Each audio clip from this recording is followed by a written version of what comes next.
La problématique de l'assainissement de notre capitale économique nous interpelle à plus d'un titre et nous avons 50 minutes pour en parler. Mesdames, Messieurs, bienvenue dans les salons de Radio Côte d'Ivoire. Cette émission est une rediffusion. Les salons de Radio Côte d'Ivoire. Tous les dimanches à 10h10, Radio Côte d'Ivoire reçoit dans ses salons une personnalité ou une structure pour évoquer une question d'actualité. Les salons de Radio Côte d'Ivoire, un focus sur les questions d'actualité. Présentation, Paul Philippe.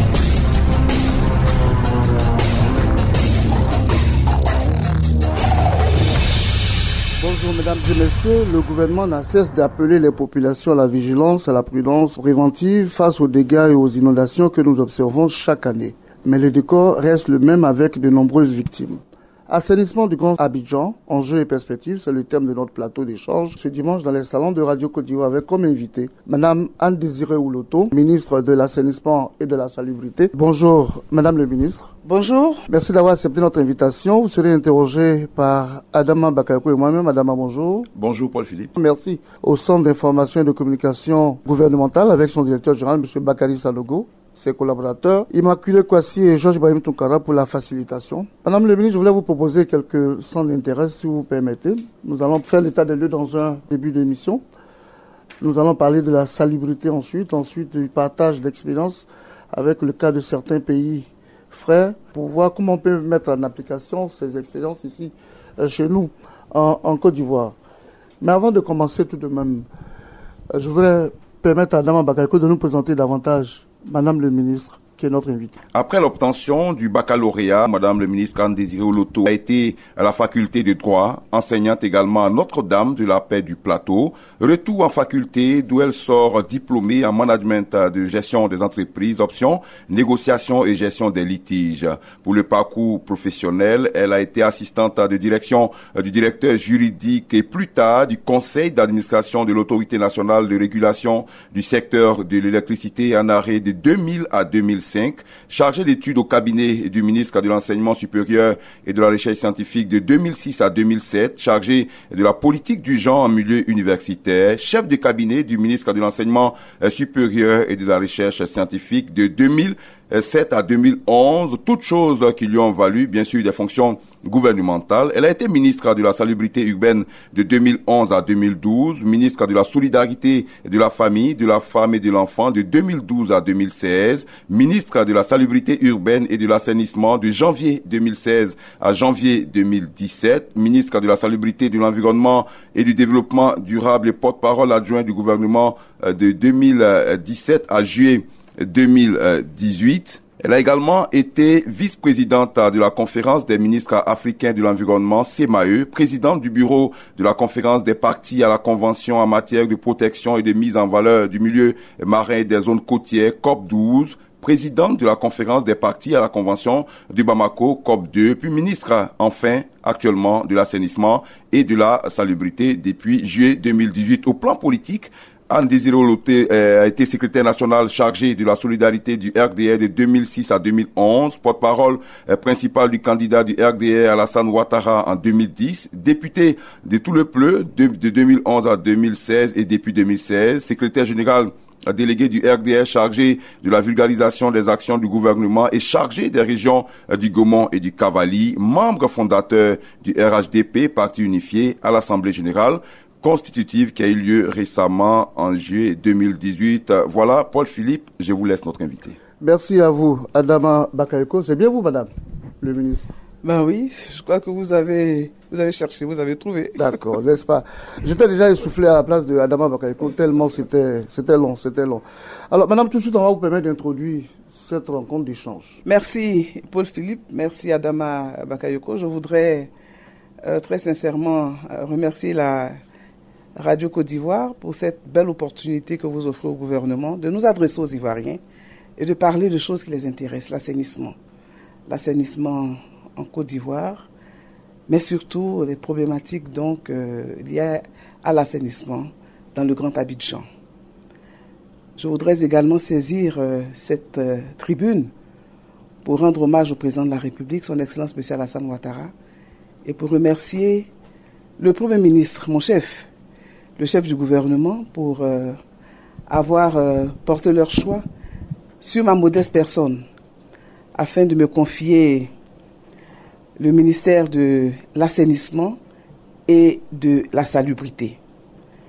Je considère là qu'il s'agit d'une mission d'intérêt national qui naturellement nécessitera rigueur, engagement et efficacité. Je mesure l'ampleur de la tâche et c'est d'ailleurs à ce titre-là que j'ai répondu favorablement à votre invitation parce que nous sommes au service des Ivoiriens et nous voulons, à notre manière, contribuer à l'amélioration du cadre de vie et faire en sorte que les Ivoiriens vivent en toute saison de l'année dans une situation de quiétude et de sécurité. Merci Madame le ministre pour cette introduction. Mais Adama vous l'a dit dans la présentation, vous êtes reconduite au gouvernement. Qu'est-ce qui change véritablement dans vos nouvelles fonctions? Je suis, depuis juillet 2018, ministre de l'assainissement et de la salubrité. Anciennement, j'étais ministre de la salubrité, de l'environnement et du développement durable. Donc désormais, nous avons en charge l'assainissement et la salubrité, tout ce qui donc constitue la gestion de nos déchets liquides en milieu urbain et en milieu rural, mais également la question des déchets solides en milieu urbain et partout en Côte d'Ivoire, y compris la question de la lutte contre les nuisances, notamment les nuisances sonores, la quiétude de la vie en communauté de la population. Donc voici aujourd'hui les nouvelles missions que le Premier ministre a bien voulu me confier depuis juillet 2018. Alors l'état des lieux qui ne doit pas être certainement reluisant, est-ce que vous n'avez pas une certaine pression avant d'aborder tout un programme que se veut l'assainissement et la salubrité? Une pression, je ne sais pas. Je ne crois pas qu'il s'agisse là d'une pression. Je pense plutôt que... C'est un challenge. C'est un challenge, d'autant plus que le président de la République a décidé de faire des questions donc, de l'amélioration du cadre de vie, mais notamment les questions d'assainissement et de lutte contre les inondations, une priorité pour le gouvernement. Donc nous arrivons à une période importante de l'action gouvernementale, qui est une action prioritaire et qui consistera à faire en sorte que les Ivoiriens vivent bien, je vous l'ai dit tout à l'heure, quelle que soit la saison, n'est-ce pas? Et que le gouvernement donc s'emploie à travailler avec efficacité pour résoudre les problèmes qui se posent aux Ivoiriens. Donc aujourd'hui, nous sommes en mission. Et lorsqu'on considère qu'on est en mission, on doit travailler, je vous l'ai dit, avec rigueur et efficacité. Ce qui nécessite donc de l'assiduité, de la pertinence dans nos initiatives, la mise en œuvre de nos politiques et stratégies, le renforcement des capacités de tous nos collaborateurs, leur disponibilité, l'écoute des populations, n'est-ce pas, pour répondre de façon précise en apportant des solutions concrètes aux problèmes des Ivoiriens. C'est un challenge que nous pouvons relever. Adama? Oui, on va tout de suite aller, Madame le ministre, avec votre permission, sur le terrain pour parler d'assainissement.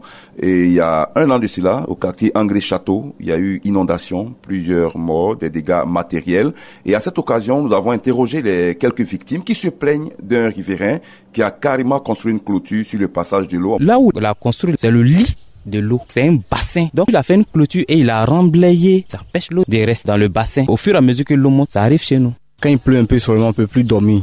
On est obligé de rester debout. On ne sait pas parce que l'eau de Abobo jusqu'à Belleville, toute l'eau là circule ici. Et ce monsieur, il a bloqué les deux voies. L'eau n'arrive pas à circuler. On a perdu même deux voitures qui sont restées dans l'eau. En 2014, on est allé au ministère de la construction. Jusqu'à présent, rien n'est fait.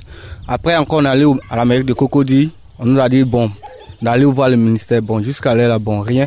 Bon, nous on pense que bon, si l'État peut pas, nous on va le faire. On va se lever pour casser. Nous on peut pas attendre aussi parce que des maisons coulent. On peut pas rester là à être abattu toujours, non. Et garde le sourire parce que j'ai la foi et je me dis que ce problème va être résolu parce que il peut pas être au-dessus de tout le monde. Voilà, madame, vous avez écouté déjà ce reportage. Première réaction? Nous avons tous déploré ces pertes en vies humaines, ces dégâts matériels que nous aurions pu éviter. Et pour revenir à la réaction de nos frères ivoiriens que vous avez interrogés dans le cadre de cette émission, je retiens une chose. la prise de conscience de nos mauvais comportements. Il dénonce le comportement d'un citoyen qui a bloqué la route de l'eau, tout simplement. Ce sont certainement des caniveaux, ce sont certainement des espaces réservés, interdits à la construction, qui se sont retrouvés malheureusement obstrués par le comportement d'un citoyen. Quelles sont les leçons à tirer? Le gouvernement, à travers le ministère de l'assainissement et tous les autres ministères concernés, les ministères transversaux, dont le ministère de la construction, s'emploie aujourd'hui à rétablir le chemin de l'eau. La nature est ainsi faite et il faut respecter la nature. Les ouvrages d'assainissement et de drainage qui ont été construits pour faciliter le drainage des eaux de pluie et d'autre part faciliter également l'écoulement des eaux usées, c'est-à-dire les eaux que nous déversons dans nos différents lieux d'habitation ou de travail après utilisation. Ces eaux-là, qu'on appelle les eaux usées, doivent également avoir un traitement approprié à travers des canalisations dédiées. Alors, je répondrai pour conclure que cette interpellation concerne tout le monde, les citoyens, le gouvernement, les collectivités. Chacun doit faire son travail. Le gouvernement doit faire en sorte que les emprises, les ouvrages, etc. soient respectés, protégés, construits. On en parlera certainement tout à l'heure. Un vaste projet d'investissement en la matière en vue de réaliser des ouvrages d'assainissement appropriés pour la gestion des eaux usées, pour la gestion du drainage des eaux de pluie, sont prévus à travers les schémas directeurs d'assainissement. Je terminerai donc pour dire qu'en ce qui concerne le concitoyen, nous devons changer de comportement. Nous devons être plus respectueux de notre environnement et respectueux des ouvrages d'assainissement mis à la disposition par l'État du Côte d'Ivoire et enfin par les collectivités qui devront être de bons relais pour le gouvernement afin d'accompagner la sensibilisation et l'éducation au changement de comportement. Alors, on vous a déjà vu à l'œuvre au niveau de la salubrité, ce qui vous a valu le surnom de Maman Bulldozer. Je sais que c'est une autre politique que vous allez mettre en place pour l'assainissement. Mais à un moment donné, est-ce que l'État n'a pas laissé faire les choses? Aujourd'hui, on déplore des morts, on s'incline, c'est vrai. Mais l'État, à un moment donné, a fermé les yeux sur certains ouvrages. Parce que qui donne finalement les autorisations, Madame le ministre? C'est vrai que c'est une problématique transversale et qui engage la responsabilité de plusieurs parties prenantes, de plusieurs acteurs. C'est une chaîne. Mais je ne suis pas d'accord avec vous quand vous dites est-ce que l'État n'a pas fermé les yeux. Vous-même vous dites, Madame le ministre, vous vous appelez Maman Bulldozer. Mais Maman Bulldozer a été une appellation donc, des Ivoiriens par rapport à des actions, des initiatives que nous avons prises dans le cadre de notre action gouvernementale. Qui a été appréciée. Ça veut dire que l'État n'a pas fermé les yeux. Pourquoi en sommes-nous arrivés à cette situation? Vous savez que notre pays a connu une longue période de crise où ces questions-là n'étaient pas vraiment des priorités. Ce qui était des priorités, c'était le retour à la normalité, la démocratie, les crises post-électorales qu'il fallait régler entre 2010 et 2010. Au-delà, vous aviez la situation socio-économique de manière générale dans le pays. Donc, c'est une suite de difficultés depuis plusieurs années qui nous a entraînés donc, à cette situation, qui n'a pas permis à l'État justement d'investir de façon efficace. Là où il fallait investir, c'est un secteur qui a connu beaucoup de retard, il faut le reconnaître. Et puis, la situation du pays, de manière générale, où l'autorité de l'État était très faible, pas suffisamment représentée, a fait la place à l'incivisme et au diktat de certains citoyens qui n'étaient pas des Ivoiriens nouveaux. Tout cela, aujourd'hui, crée un cadre complexe de la gestion de ces questions, donc d'assainissement, d'insalubrité, qui malheureusement sont impactés par l'incivisme des populations. Mais fort heureusement, avec l'engagement du président de la République et la détermination du Premier ministre, nous avons des réponses appropriées, des stratégies, des politiques. Nous avons réalisé des études. Des schémas directeurs d'assainissement existent. Une lettre de politique sectorielle en matière d'assainissement a été donc adoptée. En ce qui concerne les questions de salubrité, une réforme est en cours dans le secteur. il nous suffit aujourd'hui de permettre à l'État donc de poursuivre sa politique d'investissement dans ces secteurs, mais également aux populations de s'approprier cette nouvelle vision en devenant des Ivoiriens nouveaux, en changeant de comportement, en facilitant donc la mise en œuvre de ces politiques. Croyez-moi, si nous le faisons tous avec la même détermination et le même engagement, dans un délai très court, nous verrons les premiers résultats. Cette émission est une rediffusion. Oui, l'assainissement toujours. L'assainissement toujours, peut-être parler maintenant de cette politique-là. Est-ce qu'on peut aller un peu plus loin dans la nouvelle vision du gouvernement, ce qui concerne l'assainissement? La nouvelle vision du gouvernement, c'est d'abord l'efficacité. Et cette efficacité, nous voulons la développer à travers la mise en œuvre de la politique qui a été élaborée en la matière. Quelle est cette politique-là? Une lettre de politique sectorielle, je vous l'ai dit tout à l'heure, a été élaborée par le gouvernement avec la réalisation de schémas directeurs du Grand Abidjan, mais également d'une quinzaine de localités de l'intérieur du pays. Quand on parle de schéma directeur d'assainissement, c'est le cadre de gestion de la problématique de l'assainissement dans une localité donnée. Ce qui veut dire que sur Abidjan, les problèmes sont connus. Et à travers ces problèmes, quelles sont les solutions qui ont été identifiées? La réalisation d'ouvrages d'assainissement. Je vous donnerai un exemple beaucoup plus simple pour vous permettre de bien comprendre. Lorsque vous voyez la problématique de la gestion de ce que nous appelons le carrefour de l'Indénié ou du bassin versant du Gourou, depuis 2013, à partir d'études, le gouvernement a réalisé 7 barrages écrêteurs de crues pour protéger les bassins d'orage, pour retenir les déchets qui se déversent du nord de ce bassin versant du Gourou vers la lagune au niveau de l'Indénié, pour retenir les eaux en période de crue. Et vous avez vu que pendant un moment important, on avait vécu des inondations au niveau de l'Indénié. Cette situation, malheureusement, on l'a vécue cette année, mais 2 ans en arrière, nous avions eu la paix. Et donc, ce que nous devons aujourd'hui prioriser, c'est la mise en œuvre de cette politique de gestion de nos stratégies et de notre schéma directeur, réaliser les ouvrages qu'il faut renforcer, les entretenir. Lorsque nous n'avions pas eu d'inondation, qu'est-ce qui s'était passé? Les bassins ont été curés, les bassins d'orage agressés par les habitations illégales et anarchiques ont été détruits, ces bassins libérés, le couloir de l'eau a été libéré. Quand vous prenez la zone de la Riviera 3 à Labra, qui n'avait pas connu non plus d'inondation, le bassin au niveau de Bonoumé avait été correctement curé, des ouvrages d'assainissement ont été réalisés, visibles au niveau de l'église Sainte-Famille jusqu'à la Riviera Golfe. Tout cela pour faciliter le drainage des eaux de pluie. Le gouvernement avait fait des efforts, il a fallu des études complémentaires et désormais le schéma directeur d'Abidjan est terminé avec la nécessité de réaliser les ouvrages complémentaires qui pourront nous éviter désormais ce que nous connaissons au niveau de la rue Ministre à la Riviera 3 avec la réalisation d'autres barrages. Bientôt, nous irons à une table ronde des bailleurs pour rechercher les financements. Donc, c'est une question aujourd'hui d'approche technique que nous avons, mais également d'investissement financier. Et le gouvernement veut se donner les moyens. Donc, pour résoudre la question de l'assainissement du Grand Abidjan, il faut mettre en œuvre le schéma directeur d'assainissement qui prendra en charge d'une part le drainage des eaux de pluie, mais il ne faut pas l'oublier, la gestion des déchets liquides en ce qui concerne donc l'assainissement en milieu urbain et la question donc de l'assainissement collectif ou individuel.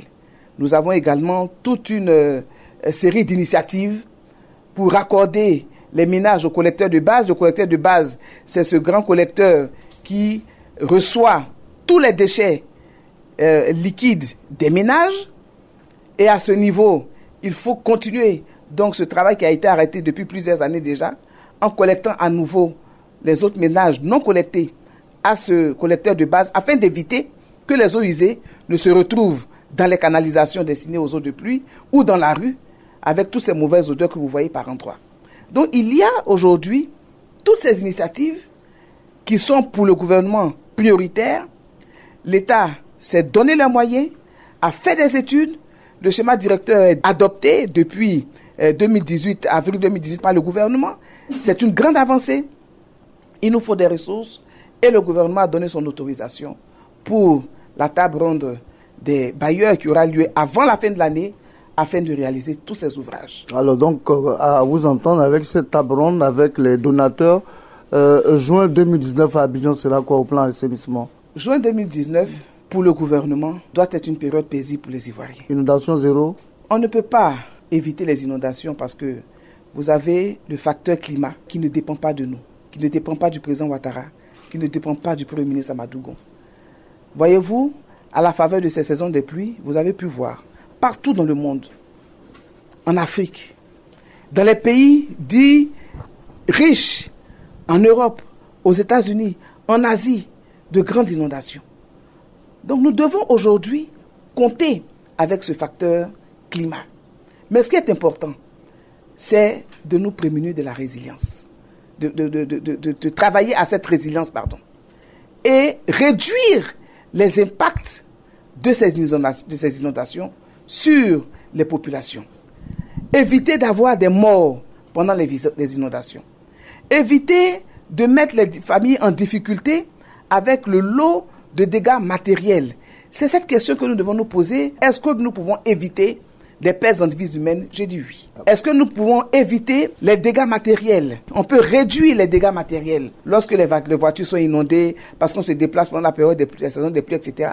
Ce sont des choses qu'il faut préparer par la sensibilisation, afin que chaque citoyen s'organise et sache quel est le bon comportement à avoir pour éviter de perdre des biens matériels. Comment éviter de perdre sa maison? Tout à l'heure, le concitoyen, dans sa réaction, a dit « Nous allons casser ». Si le gouvernement ne peut pas nous-mêmes, on va casser. C'est cela qui m'a valu ce que vous avez dit, Maman Bulldozer. Mais il faut faire ces opérations de mise à niveau malgré la volonté des populations. Il faut faire leur bonheur malgré eux. C'est très difficile lorsque vous êtes entêté. Pour construire, bâtir votre maison, vous avez fait des économies et vous allez bâtir dans une zone inondable. Au mépris quelquefois des injonctions et du refus de l'administration. Quand vous contournez la loi, vous êtes rattrapé par cette loi. C'est la raison pour laquelle aujourd'hui, nous devons courageusement prendre ces mesures. D'ailleurs, dans le cadre de cette dernière catastrophe que nous avons connue, sous l'autorité du président de la République, un conseil national de sécurité a été dédié à la question de l'assainissement et de la lutte contre les inondations. Le président de la République s'est déplacé pour apporter sa compassion aux concitoyens, mais pour constater de ses yeux, avec l'ensemble du gouvernement, la gravité des dégâts. Et à l'issue de ce Conseil national de sécurité, il a donné des instructions pour que des mesures objectives et efficaces soient prises afin de libérer le chemin de l'eau et de procéder à la destruction de tous ces bâtiments qui sont installés là où il ne le faut pas. Et c'est ce qui se passe en ce moment. Nous n'avons pas le choix. Nous devons agir sans état d'âme. C'est pénible, c'est très difficile, mais nous n'avons pas le choix. Si nous voulons éviter des morts, comme vous le dites, en 2019, et nous allons éviter ces morts en 2019, croyez-moi, la rigueur et l'efficacité nous sont exigées par le Premier ministre et nous devons tout mettre en œuvre pour qu'il n'y ait pas de mort en 2019. Ce sont les instructions du président de la République. Alors Adam, on le sait, l'assainissement non maîtrisé appelle fortement des inondations et puis la conséquence c'est les déguerpissements. Madame a fait le tour des 3 questions. Je pense qu'on va boucler avec ce premier chapitre. Madame a bien planté le décor. Le gouvernement a été très réactif en juin 2018, cette année, après l'inondation. Vu vraiment la solidarité gouvernementale a encore parlé. Le chef de l'État lui-même s'est même déplacé. Le président de la République tient la quiétude de ses concitoyens. Et il a vécu cette période de catastrophe, de crise pendant la saison des pluies avec beaucoup de consternation. Le président de la République se trouvait hors du pays. Il a mis fin immédiatement à sa mission hors du pays. Il est rentré en Côte d'Ivoire, à Abidjan, pour soutenir les familles endeuillées, mais également apporter sa compassion, tout son soutien à tous les sinistrés. Madame la Première Dame elle-même a également mis fin à une de ses missions hors du pays. Elle est venue, elle a rendu visite à ses concitoyens, à ses frères et sœurs, pour toucher les problèmes du doigt, pleurer avec les familles, partager leurs souffrances, leur désolation. Cette situation avait, je peux vous l'assurer, beaucoup affecté le gouvernement. Nous voulons que les Ivoiriens vivent heureux, en saison des pluies comme en saison sèche. C'est la raison pour laquelle je réaffirme ici l'engagement et la détermination du gouvernement à faire en sorte que les Ivoiriens soient mieux informés, bien sensibilisés, et que les Ivoiriens s'engagent au changement du comportement. Nous allons prendre les mesures, les renforcer même, afin de libérer le chemin de l'eau, afin de faire en sorte que tout ce qui entrave donc les écoulements des eaux de pluie pendant la saison des pluies donc soit mis hors d'état de nuire. Nous voulons renforcer notre dispositif donc d'assainissement avec les ouvrages d'assainissement par la mise en œuvre de notre schéma directeur d'assainissement. Nous voulons améliorer le quotidien des Ivoiriens en créant, n'est-ce pas, des infrastructures en charge donc de la gestion des eaux usées, mais nous devons également dans le même temps mieux gérer nos déchets ménagers. C'est la raison pour laquelle nous entreprenons de façon concomitante une grande réforme dans le district d'Abidjan. Et dans les semaines à venir, tout va changer parce que de nouveaux opérateurs viendront avec une politique très offensive, volontariste, moderne pour mieux maîtriser la gestion des déchets, pour les valoriser et pour faire en sorte que nous n'ayons plus ces images de dépôts sauvages d'ordures, de caniveaux obstrués par les déchets. Tout cela va changer à Abidjan. Il faut rendre hommage au président de la République qui sait ce qu'il faut pour que ses concitoyens vivent heureux et en bonne santé. Mais justement, parlant d'assainissement, madame, on a vu déjà des déguerpissements qui ont eu lieu. Il y a eu le cas de l'abattoir. Les réseaux sociaux en ont fait un large écho des habitants qui dorment dans les cimetières. Comment ça se passe quand on doit déguerpir? Qui indemnise et qu'est-ce que les ayants droit gagnent? Honnêtement, on ne peut pas vous avoir et ne pas parler de ce cas de Port-Boué qui a fait jaser. Le Premier ministre s'est rendu au ministère de l'Intérieur où étaient regroupés les membres du gouvernement concernés par la problématique, avec les maires, le gouverneur d'Abidjan, parce que tout simplement, c'est une affaire qui concerne tout le monde. La mobilisation de toutes les parties prenantes, afin que chacun fasse ce qu'il a à faire. Pour revenir donc à Port-Boué, on l'a dit tout à l'heure, il faut prendre des mesures. Il faut les appliquer sans état d'âme, parce qu'il s'agit de sauver des Ivoiriens. Et nous avons sauvé des Ivoiriens grâce au district d'Abidjan, qui, dans le cadre de ses activités, a procédé donc à la libération des emprises dans la zone du Port-Boué pour éviter que des familles entières, n'est-ce pas, se retrouvent endeuillées à cause justement de ces intempéries-là. Voyez-vous, il y a quelques années, dans la même commune de Port-Boué, des populations illégalement installées en bordure de mer, dans le cadre des phénomènes d'érosion côtière et donc des phénomènes climatiques, dans la nuit, ont été tout simplement engloutis par les eaux. Et des enfants sont morts. J'étais à cette période-là ministre de la Famille. Et j'ai été apporter la compassion du gouvernement. Le gouverneur du district a procédé donc au déguerpissement de ce quartier précaire pour éviter justement qu'on ait des familles endeuillées pour raison de climat ou d'intempéries.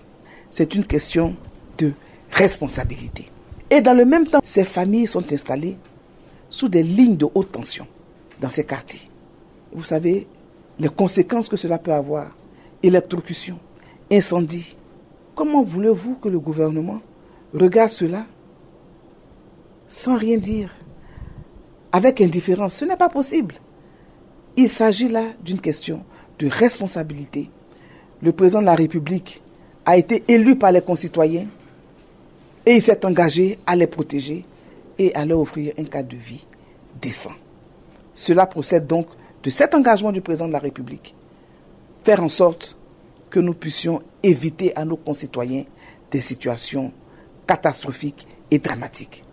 Le gouvernement, en tout cas le district d'Abidjan, a bien agi. Il n'y a pas eu que Port-Boué. Il y a eu d'autres localités. Avant, pendant, maintenant, nous allons poursuivre ces opérations de manière à anticiper. Mais je voudrais en profiter pour lancer un appel à nos concitoyens. Voyez-vous, une chose est de déguerpir, mais une autre est de maintenir ces lieux déguerpis inoccupés de manière définitive. Cela pose le problème de la recolonisation de ces sites. Dès lors que la saison des pluies est passée, tout le monde se dit non, c'est fini, la saison des pluies est passée. Je reviens encore. Et lorsque vous les interpellez, Madame le ministre, je vais aller où? Je vais rester ici en attendant. Quand la pluie va venir, on va voir. Non, on ne doit plus voir, on ne doit plus attendre que la saison des pluies revienne. Il faut que chaque chef de famille, il faut que chaque adulte responsable de famille protège ses enfants. Comment?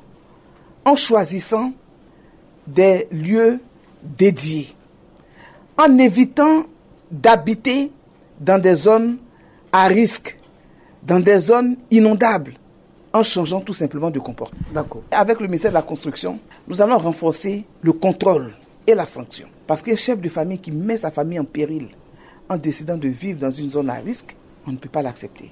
Donc la sanction et le contrôle seront renforcés parce qu'il faut nécessairement protéger ces familles-là et éviter de les laisser vivre dans des zones à risque, sous les lignes de haute tension. Il faut essayer de protéger également nos ressources en eau à la périphérie d'Abidjan. Nous avons aujourd'hui ce que nous appelons les champs captants qui sont complètement agressés par les habitations anarchiques, malgré les injonctions du ministère de la Construction. Je voudrais également déplorer l'action des réseaux sociaux. On amplifie, on manipule l'opinion, on grossit des faits. Des populations qui ont vécu, selon eux, au cimetière par exemple, de Port-Boué. Vous êtes des journalistes, vous êtes allés, finalement, vous avez vu le truc, le cimetière était habité que par ceux qui doivent habiter, c'est-à-dire par les défunts. Tout cela n'est pas honorable. Il faut plutôt accompagner l'action gouvernementale, travailler à la quiétude des citoyens. C'est la raison pour laquelle le président de la République a d'ailleurs proposé ce concept de l'ivoirien nouveau. L'ivoirien nouveau qui est un bon citoyen, qui œuvre à la consolidation de la cohésion sociale, qui œuvre à la consolidation de la paix, qui accompagne le gouvernement en vulgarisant les actions du gouvernement, en remontant des informations crédibles au gouvernement. Vous savez que le président écoute, le Premier ministre écoute les populations. Et les membres du gouvernement que nous sommes, nous devons écouter les populations parce que c'est pour eux que moi je suis ministre de l'assainissement. Donc si je n'ai pas une information, comment puis-je, n'est-ce pas, apporter la solution qui convient? Mais si j'ai en face de moi des citoyens qui utilisent les réseaux sociaux pour manipuler, pour mentir, pour grossir des faits, je dirais comme l'autre, on va où là? Alors on a mis assez de temps sur ce premier chapitre parce que le sujet en valait la peine. Il s'agissait de parler d'assainissement, d'inondation et de déguerpissement. 3 programmes en même temps dans un seul chapitre. Et pour conclure ce chapitre, on va dire quoi, Madame le ministre? Abidjan va changer.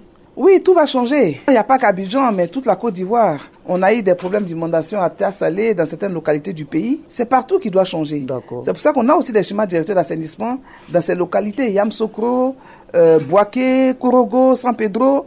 On dispose de schémas directeurs pour toutes ces localités. On attend juste les moyens avec la table ronde des bailleurs. C'est un important challenge. Ouais. Et les bailleurs sont déjà preneurs. D'ailleurs, ils nous demandent d'aller vite à cette table ronde. Mais tout est question de procédure.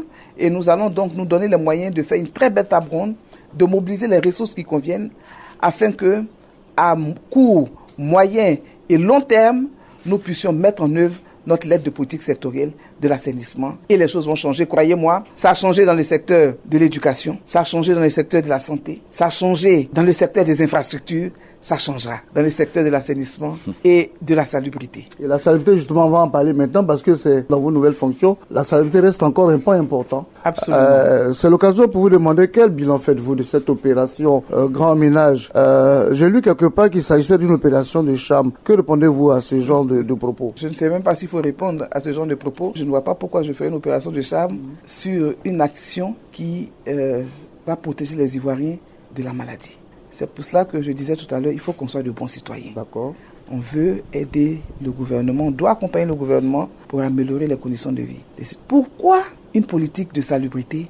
Pourquoi une politique de gestion des déchets? C'est quand vous cohabitez avec les déchets, vous évitez la maladie chez vous. Toutes les maladies hydriques, les maladies qu'on appelle des maladies de la main sale, la typhoïde, le paludisme, la dengue, la gale, toutes ces maladies viennent des déchets. la peste. Vous voyez pourquoi les Blancs sont accros à la propreté? Quand on dit les Blancs, je le dis comme ça, parce que c'est ce que les Africains disent en général. Mais les Blancs même vraiment, oui, parce qu'ils ont vu la peste, ils ont connu la peste, qui a ravagé des millions de personnes dans ces pays-là. Et vous voulez que nous on attende que la peste vienne en Côte d'Ivoire pour devenir propre? Le président Ouattara dit non, nous devons être propres. Parce que si nous sommes propres, si nos quartiers sont propres, si nous avons des ouvrages modernes de gestion des déchets, nous aurons peu de moustiques. Le gouvernement fera des économies dans la prise en charge des maladies opportunistes telles que le paludisme. Nous n'aurons pas de fièvre typhoïde. Les maladies hydriques des enfants, diarrhée, etc. Tout cela sera maîtrisé. Et en faisant ces économies au niveau de la santé, on pourra investir dans les écoles, dans les centres de santé, dans les infrastructures. Parce que c'est cet argent-là qu'on prend pour soigner. Demandez au ministère de la Santé les budgets alloués à ces maladies opportunistes. Nous devons donner l'opportunité au gouvernement d'atteindre ces objectifs. Donc il faut être propre. Et puis par-dessus tout, quand on tombe malade, on peut encore être soigné et en guérir. Mais quand on n'en guérit pas, qu'on meurt, perdre des concitoyens, c'est faire regresser le développement et la croissance. C'est pour cela qu'il faut qu'on ait des Ivoiriens en bonne santé et qui soient en vie. Parce que ceux qui meurent dans ce cas-là, ce sont d'abord les enfants, les jeunes. Parce que plus en contact avec les ordures. Donc pour revenir à la problématique de la dégestion des déchets, il faut dire que pour le gouvernement, c'est une priorité. D'abord, la réforme du secteur, sur la base d'une politique plus volontariste et moderne de gestion des déchets. Aujourd'hui, le gouvernement s'est engagé sans équivoque pour la promotion de l'économie circulaire. C'est quoi l'économie circulaire? L'économie circulaire consiste à faire en sorte que le déchet ait une seconde vie et que rien ne soit perdu dans les déchets, tout simplement. Par le passé, c'était l'économie linéaire qui semblait être l'option. Pourquoi? C'est-à-dire, on produit le déchet et on le retrouve dans une décharge. Aller à Kwedo, c'est ça l'économie linéaire. On produit, on vend, on jette. On produit, on jette. Et on jette où? Dans un cadre inapproprié, dans la nature. Et les mouches nous rejoignent chez nous, la maladie. Le président de la République a décidé de mettre fin à cette approche en optant pour l'économie circulaire, qui suppose qu'à partir des déchets qu'on aura produits, on puisse les récupérer, les valoriser et en faire autre chose. À partir des déchets, par exemple, pour avoir l'électricité. À partir des déchets, pour avoir du compost. Nous sommes un pays agricole. Donc tous les déchets organiques, on n'a pas besoin de les retrouver dans une décharge. On en fera du compost. Pour ce faire, il nous faut, premièrement, avoir des infrastructures modernes. Donc une décharge incontrôlée, dépassée et sauvage comme celle d'Akwedo ne doit plus être du registre des infrastructures de la Côte d'Ivoire. C'est même pas une infrastructure. Ce à quoi le gouvernement a aspiré, est-ce que le gouvernement est en train aujourd'hui de s'offrir et d'offrir aux Ivoiriens? C'est un centre de valorisation et d'enfouissement technique des déchets. Ce centre de valorisation nous permettra donc de procéder à la valorisation en énergie ou en compost de nos déchets ménagers, mais également de pouvoir enfouir de manière écologique en respectant les normes environnementales, les ultimes, c'est-à-dire ce qu'on ne pourra pas valoriser, qu'on puisse les enfouir sans danger environnemental, sans danger pour l'homme. Et ce centre-là, il existe à Kosiouin, à quelques kilomètres de l'autoroute du Nord. Donc, Akwedo va fermer. Et je le dis sans aucune crainte. C'est quand exactement? Quand exactement? Les populations nous ont posé une question sur la page Facebook. Oui. Ces populations ont dit applaudi le Premier ministre quand il allait pour le lancement de Kosiouin. On va bien expliquer les choses. D'accord. La première pierre a été faite en février dernier. Et le Premier ministre a engagé l'entreprise à tout mettre en œuvre pour qu'il y ait donc un plan d'urgence qui nous facilite l'utilisation de ce centre-là. Voyez-vous, en principe, les travaux sont prévus pour prendre fin en 2019, en juillet 2019, au centre de valorisation.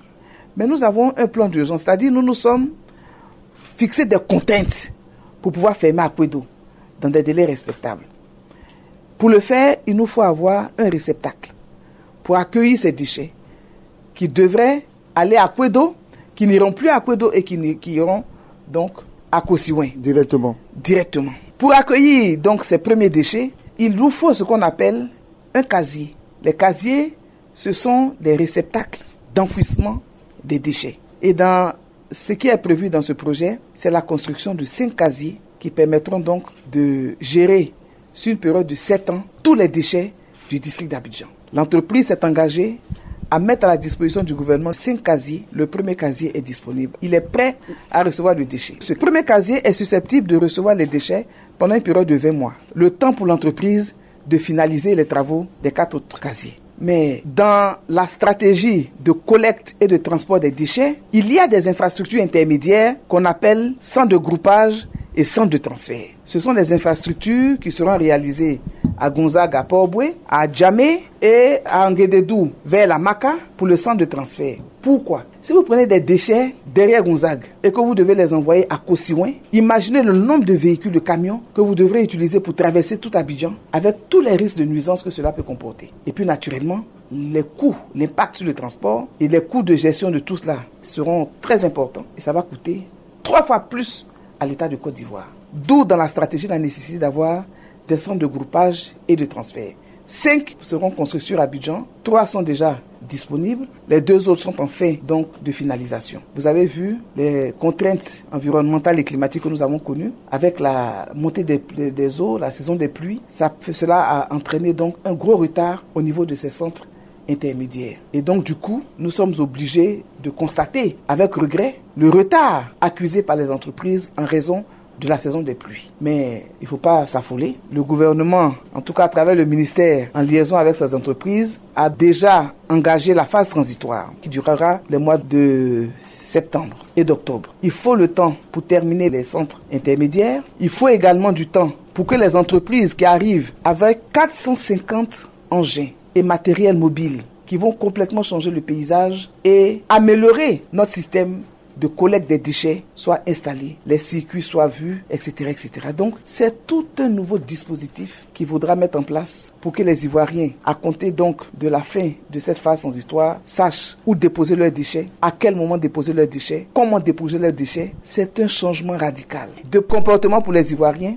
et de politique de gestion des déchets pour le gouvernement qui va révolutionner ce secteur-là. Mais je vais terminer par dire que là, on parle de gestion des déchets ménagers. Mais dans la réforme, le gouvernement a entrepris la création de la NAGED, l'Agence nationale de gestion des déchets, qui n'aura plus en charge uniquement l'organisation de la gestion des déchets ménagers, mais qui pourra également organiser la gestion d'autres types de déchets, les pneus usagés, les déchets encombrants, les déchets verts, les déchets industriels, les déchets issus des hôpitaux. Tous ces déchets qui encombrent nos rues et qui encombrent malheureusement nos décharges. Le gouvernement se donne les moyens de tout mettre en œuvre pour encadrer et maîtriser la gestion de tout type de déchets. Vous avez par exemple les déchets électroniques et électriques. Oui. C'est une problématique, mais vous verrez que dans quelques mois, cela sera un vieux souvenir. On saura que faire de nos vieux téléphones portables, de notre matériel électronique, de notre matériel électrique, le matériel électroménager, les piles. L'État va gérer tout cela. Une entreprise est déjà connue, identifiée. Okay. Elle s'emploie aujourd'hui. Et croyez-moi, quand vous faites la projection, ce sont des milliers d'emplois que vous voyez dans tous ces secteurs avec des jeunes à la tâche, au travail, un pays propre. Cette émission est une rediffusion. Alors madame, je voulais insister sur la collaboration que vous avez avec les maires et le district d'Abidjan. Parce que c'est des choses dont on parle au quotidien, mais rien ne change. Si vous prenez le boulevard jusqu'à Destin ou le pont de Gaulle, entre 5h et 7h, c'est tous les jours que vous avez du sable dans les yeux, ou le sable sur la chaussée, parce que les camions traversent les chaussées du nord au sud ou du sud au nord, sans être inquiétés, au vu au sud des forces de l'ordre. Et c'est après, vous voyez que la chaussée est toute blanche. C'est vrai, vous faites des efforts pour la salubrité. Il y a ça. À Abidjan, il y a des quartiers où vous promenez sans trouver une poubelle. Juste pour mettre un morceau de papier, un bout de papier. Je parle des communes d'Abidjan. Il y a aussi les manques de toilettes publiques. C'est dégueulasse quand vous voyez quelqu'un qui vous tourne dos et qui est en train de faire son besoin au mur quelque part. Mais tout ça. Le pauvre mur. Nangui Abrogua. Quel est le problème? Vous avez essayé par plusieurs fois, ça n'a pas marché, madame le ministre. Quel est le véritable problème de Nangui Abrogua? Alors vous avez posé 3 problèmes. La collaboration avec les maires, la gestion du sable et ensuite Nangui Abrogua. La collaboration avec les maires aujourd'hui, elle est bien meilleure. Le ministère... Il y avait un problème par le passé? Non, c'est vous qui avez dit. Vous avez dit qu'elle est bien meilleure? Oui, elle est bien meilleure puisque vous dites que par le passé, qu'est-ce qui se passe, etc. Vous avez constaté donc des faiblesses. Oui.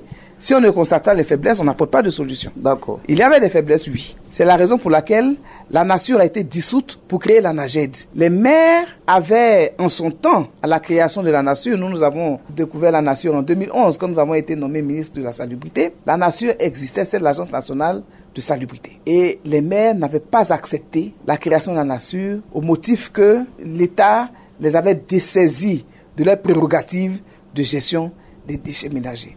tout simplement. Moi, je suis allé simplement et j'ai dit au maire que nous sommes un secteur en crise. Et face à une crise, le gouvernement est obligé de prendre des mesures pour résorber cette crise. Première raison. Deuxième raison, c'est une question qui nécessite des coûts. Et ce secteur était déficitaire, très endetté. Tous les opérateurs que nous avons trouvés dans ce secteur avaient des créances vis-à-vis de l'État très élevées. Les dettes de l'État vis-à-vis de ces opérateurs étaient importantes. Et donc, nous avons estimé qu'il fallait se mettre ensemble pour régler cette question. Avec l'ANAGED aujourd'hui, l'UVIC aussi et les maires sont représentés dans le conseil de gestion de l'ANAGED. Donc, première victoire, ensemble, nous sommes dans un cadre de gestion des déchets. Mieux, les consommateurs y sont représentés. Donc, c'est un conseil inclusif et participatif.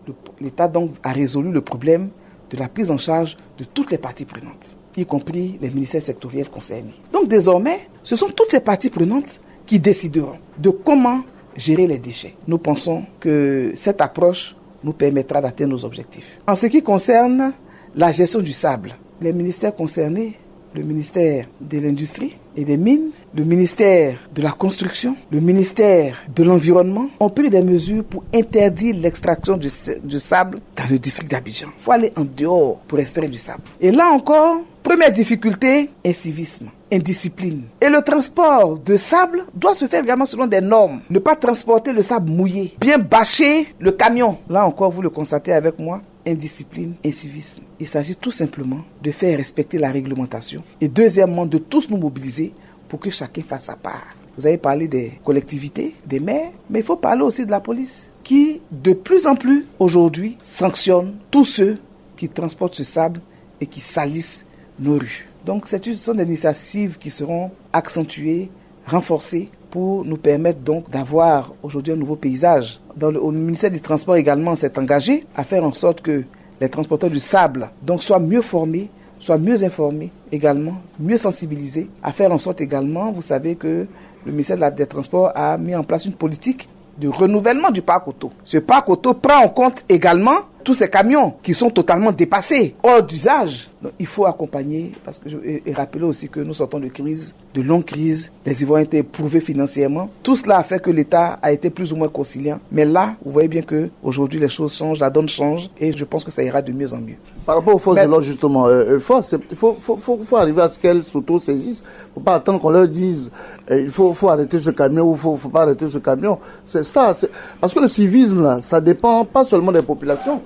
Même l'autorité des forces de l'ordre doit faire appliquer le civisme. Oui, je dois faire mon travail. C'est pour cela d'ailleurs que moi je voulais saluer d'ailleurs l'action du ministre de l'Intérieur qui a créé justement chez lui, au ministère de l'Intérieur, une brigade chargée de la lutte contre les incivilités. Et nous avons salué cette brigade-là, chargée de la lutte contre les incivilités, qui n'existait pas par le passé. Mais à problème nouveau, politique nouvelle, décision appropriée. Et aujourd'hui, c'est une brigade qui travaille à accompagner justement le gouvernement dans l'éducation, la sensibilisation des populations et qui travaille exclusivement à lutter contre ces incivilités-là. Donc, la réponse est toute trouvée. Aujourd'hui, il s'agit donc de persévérer. Mais vous savez aussi que les mauvaises habitudes ont malheureusement la peau dure et que c'est à force de persévérance, c'est à force d'insistance qu'on peut réussir à obtenir des résultats. C'est la raison pour laquelle, pour rebondir à la question sur le grand ménage, indiquer que le grand ménage s'inscrit dans une stratégie globale de sensibilisation et d'éducation au changement de comportement. Des initiatives prises par le gouvernement pour emmener l'Ivoirien à être un Ivoirien nouveau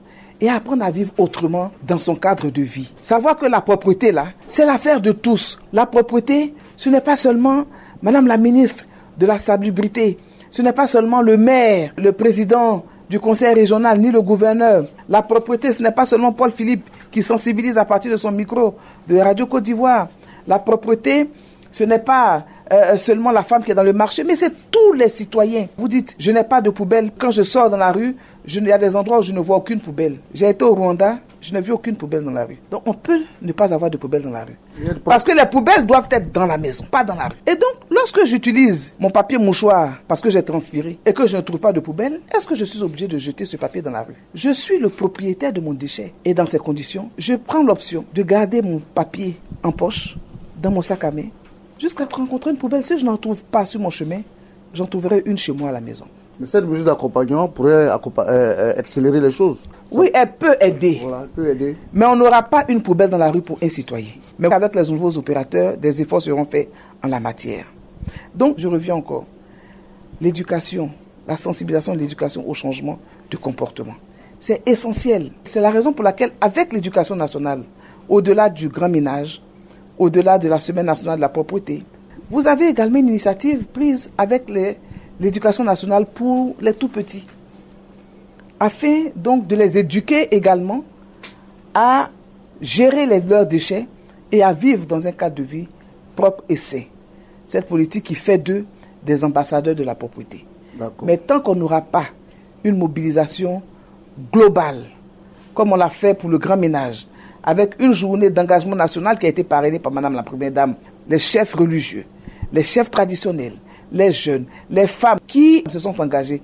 Mais cet engagement ne doit pas s'arrêter. Ça doit continuer de telle sorte que les Ivoiriens apprennent à vivre autrement. Et s'arrêtent un jour dans le mois, le premier samedi de chaque mois, pour regarder les alentours de leur quartier, de leur lieu d'habitation immédiat, regarder les herbes qui poussent autour des maisons, désherber, nettoyer le caniveau devant ma maison. C'est ça la citoyenneté, l'amour de son pays. J'aime mon pays, j'en prends soin.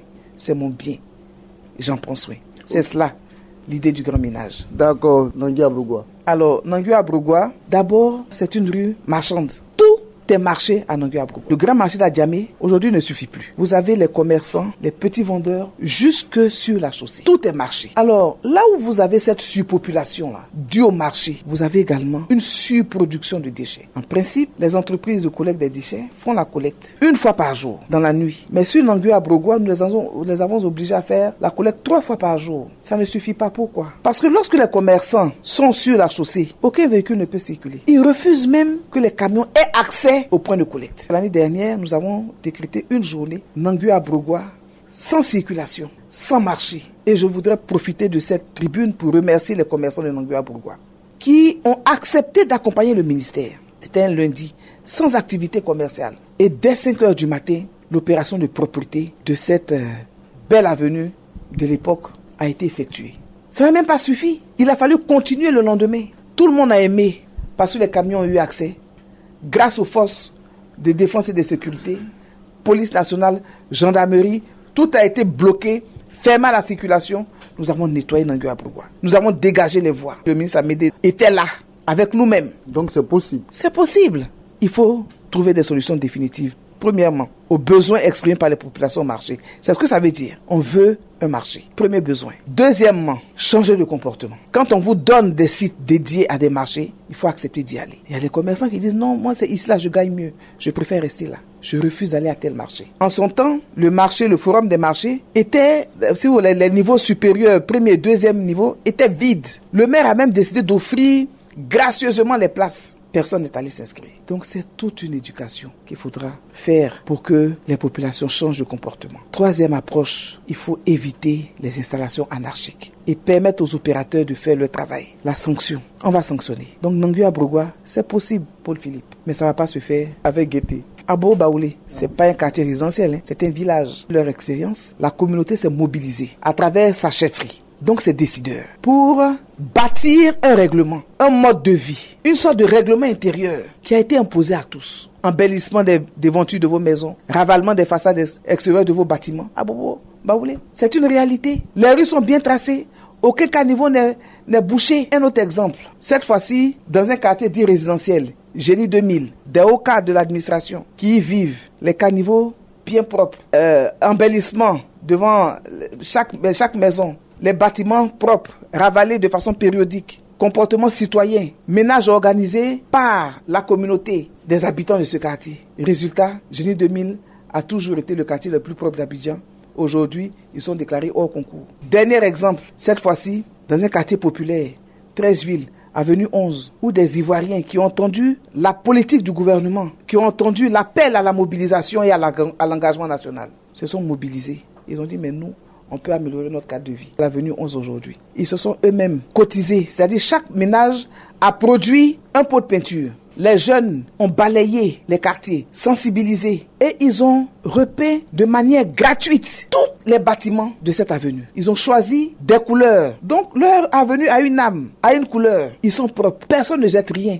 Oui, même les enfants qui ramassent les choses pour les mettre dans des poubelles. C'est vrai, nous avons soutenu un peu plus tard pour leur mettre à disposition des poubelles, etc. Mais ils avaient fait avec les moyens de bord. C'est cela, l'engagement national. Parce que nous, on le dit au ministère, la propreté, c'est l'affaire de tous. Parce que tous engagés et tous concernés. Donc chacun doit être le gendarme de l'autre. Chacun doit interpeller l'autre. Mon ami, ne jette pas, ça ne va pas lui plaire, mais dis-le lui. Si nous le faisons progressivement, on changera de mentalité. Donc c'est une question de volonté, c'est une question de prise de conscience et c'est une question d'engagement. Et nous pouvons y arriver. Ok, un mot quand même des sachets plastiques. Alors, les sachets plastiques, il faut dire non aux sachets plastiques. Voyez-vous, les dégâts sont énormes.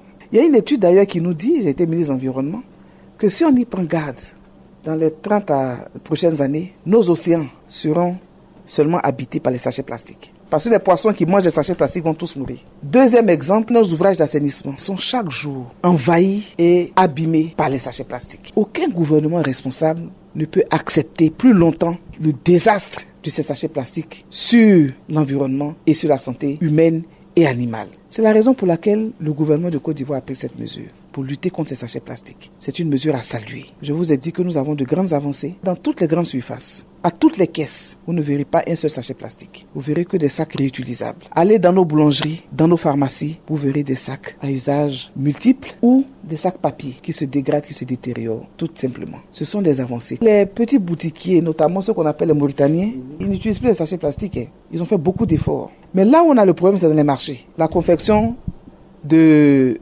sachets d'eau. Ce sont ces petits sachets qui détruisent, qui salissent, qui dégradent notre environnement. Il y a quelque chose à faire à ce niveau. Donc nous devons lutter contre la fabrication illégale et contre l'importation illégale de ces sacs plastiques. Donc je profite de votre micro pour dire aux Ivoiriens, au Rwanda, puisque tout le monde aime citer ce pays, si vous y entrez avec votre sachet plastique, on vous demande de laisser votre sachet plastique dans la poubelle, à l'aéroport, et on vous propose une alternative.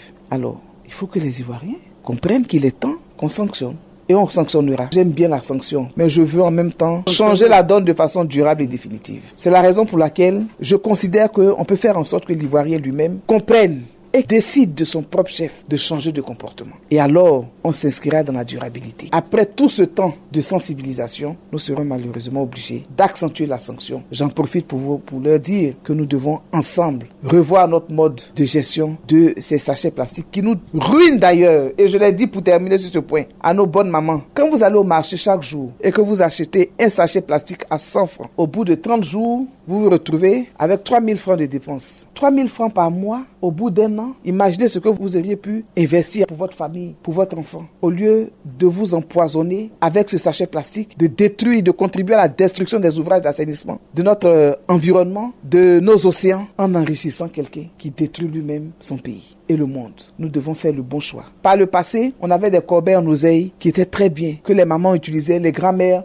ont utilisé pendant des décennies. Quand vous êtes une femme méticuleuse, votre panier là, de la ménagère, vous l'utilisez pendant des dizaines et des dizaines d'années. Quand vous êtes méticuleuse, vous conservez bien. L'attiqué était vendu dans ce qu'on appelait les feuilles d'attiqué. Et c'était tout aussi agréable. Même la tomate en détail sur le marché était conditionnée dans des feuilles. C'est écologique. Ça ne présente aucun danger pour la santé de l'homme. Pourquoi ne revenons pas nous à nos bonnes vieilles anciennes habitudes? C'est une option. Ça marchait par le passé. De nombreux pays de la sous-région viennent prendre exemple sur la Côte d'Ivoire. S'inspirer de l'expérience de la Côte d'Ivoire. Parce que c'est une expérience qui paie au fur et à mesure. Tout doucement, mais nous y arriverons. J'en suis convaincu. Et finalement, merci. Madame le ministre, avec vous, on pourrait aller jusqu'à 17h. Tellement il y a dit sur ces sujets que nous avons abordés. On vous permet de conclure cette émission. Lorsque, au soir de votre journée, vous avez fini de travailler et que vous voyez ces caniveaux propres, beaux, ces maisons embellies, agréables, vous voyez ces plantes dans ces rues qui sont embellies. Quand vous voyez cette netteté, vous êtes fiers. Fiers d'avoir travaillé, d'avoir ce travail visible. Fiers d'améliorer les conditions de vie de vos concitoyens. Fiers d'être Ivoiriens, tout simplement. C'est ce sentiment qui doit habiter chacune et chacun d'entre nous. Et je veux dire aux Ivoiriens que seul, je n'y arriverai pas. La volonté du président de la République, son engagement seul, ne suffiront pas. La détermination du Premier ministre et de l'ensemble des membres du gouvernement seul ne suffira pas. C'est ensemble, tous, en ville, comme dans la campagne, que nous devons nous mobiliser pour respecter les normes, pour mettre en œuvre nos politiques, pour respecter nos lois et réglementations, pour répondre aux appels récurrents du gouvernement, pour être de bons citoyens, des Ivoiriens nouveaux qui aiment leur pays et qui répondent à l'appel du gouvernement. Je veux rêver de cette Côte d'Ivoire avec tous ceux qui m'écoutent et leur dire ensemble, tenons-nous la main, aimons notre pays, travaillons à le rendre beau et sain. Je suis convaincu que nous en serons tous gagnants. On ne peut pas avoir meilleure conclusion, mesdames et messieurs. Merci, madame le ministre. Cette émission a été réalisée par Eddy Mousson, supervisée par madame Koulibaly, directeur de Fréquence 2, assurant l'intérim de madame le directeur de Radio Côte d'Ivoire. Adama, merci. Merci, Paul Philippe. Paul Philippe, à très vite.